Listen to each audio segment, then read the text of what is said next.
এই high high, ওই শামীম জীবনে খুব জ্বালাইছে। শামিমের হাত পা জানো আজকে একটাও আস্ত না থাকে। দে তো বাটামটা। এই নেন ধরে। তো ভিড়টা কিন্তু আমি দেবো। শুভ প্রথম হিটটা আমি নেব। চল।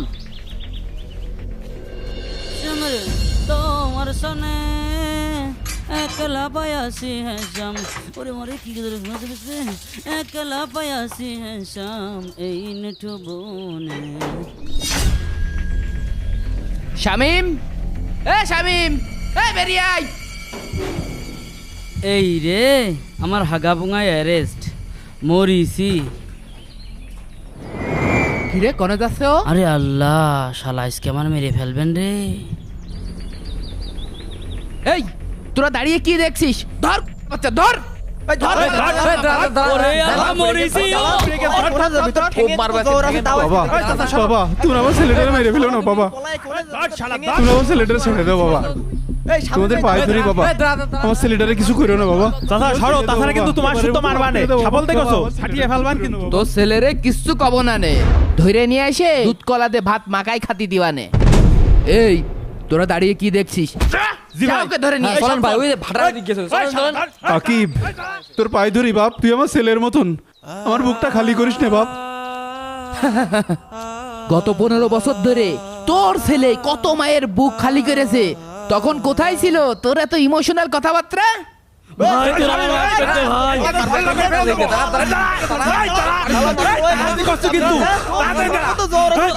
মানে ভাই ভাই আমার ছেড়ে দে। কি রে শালা, এখন তোর কোন বাপ বাঁচাবে? হ্যাঁ বাপ আমি তো ওর কত মানা করেছি, ও আমার কথা শোনে না, তুই ওর মারিস নে বাপ। চাচা আজকে কিন্তু আমি আর কারোর কোনো কথা শুনবো না নে। তুমি কিন্তু আমাদের এই নাটার মধ্যে আইসো না, তুমি ঘরে যাই নাকি তেল দিয়ে ঘুমাও। আজকে শুধু গ্রামের লাশ পড়বে, লাশ। দেখ ভাই, আমরা তো সবাই এক এলাকায় থাকি, তোরা তো আমার ছোট ভাইয়ের মতো, আমার আজকে ছেড়ে দে ভাই তোরা। ছেড়ে তো তোকে দেবই, গত 15 বছর ধরে যা করেছিস তার হিসাব দেয়া লাগবে না তোর? আমি তো কিছুই করিনি, আমার নেতা যা বলেছে আমি তাই করেছি। তোর নেতা তো বিদেশ পালিয়েছে, আমরা কিছু জানি না। আকিব ভাই আসছে, তোর বিচার হবে। আকিব ভাই আসলে আমার একদম মেরে ফেলাবে না। তোকে আমি 5-10 হাজার টাকা দিচ্ছি, তোরা আমার ছেড়ে দে। কিরে কি করবি? ছেড়ে দেবো নাকি? বিরাট একটা সুযোগ এসেছে। ভাই জানলি পিটি চামড়া থাকবে না।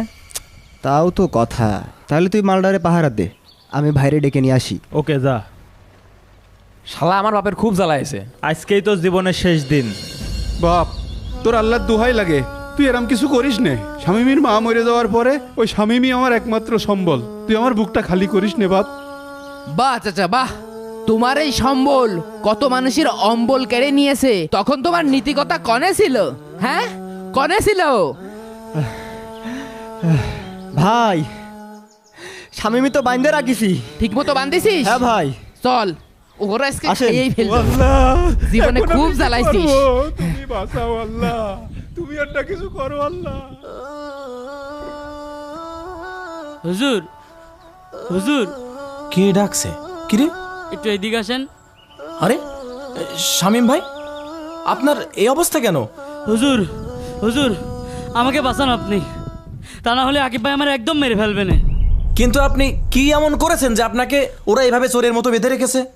গত 15 বছর ধরে আমার গ্রামে যারা বিরোধী দল করত তাদের কারোর আমি ঠিক মতো বাড়ি থাকতে দিইনি। পুলিশ আসলে সবার বাড়ি আমি চিনাই দিতাম, আর কারণে অকারণে বিভিন্ন রকম কেস কাট্টা করে পুলিশ যে হয়রানি করাইছি, এই জন্য আমার নাম করে বেঁধে রেখেছে।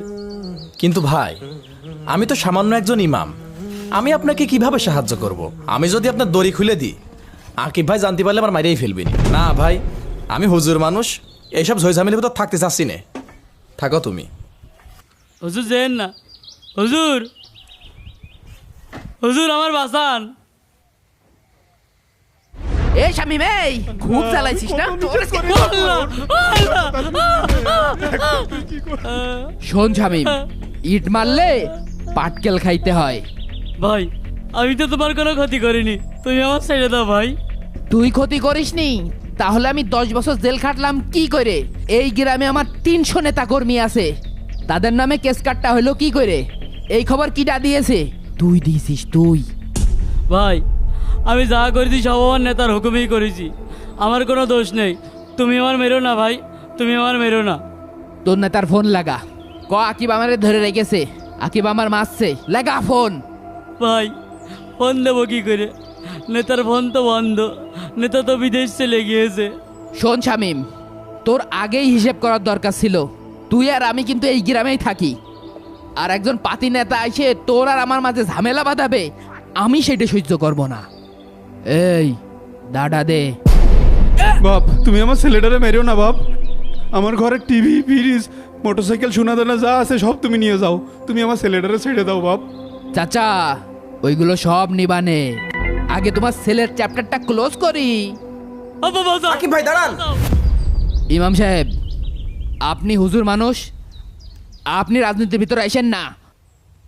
আমি রাজনীতির ভিতরে যাচ্ছি না, কিন্তু আপনারা যে রাজনীতি করছেন এটা কি সুস্থ রাজনীতি? একটা কুকুর আপনাকে কামড় দিয়েছে বলে আপনিও কি সেই কুকুরকে কামড় দিবেন? আপনার নেতা কি এটাই শিক্ষা দিয়েছে? ইমাম সাহেব, আমার স্বামীকে বাঁচান। আকিব ভাই, গত 15 বছর ধরে আমার সাথেও অন্যায় হয়েছে। আমি অন্যায়ের বিচার আল্লাহ তাআলার উপর ছেড়ে দিয়েছি।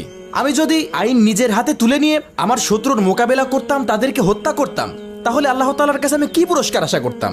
হুজুর, আপনি কিন্তু লিমিটের বাইরে দিয়ে কথা বলছেন। আমার দিকে তাকান, অলরেডি 5টা কিন্তু ফেলে দিয়ে আসলাম।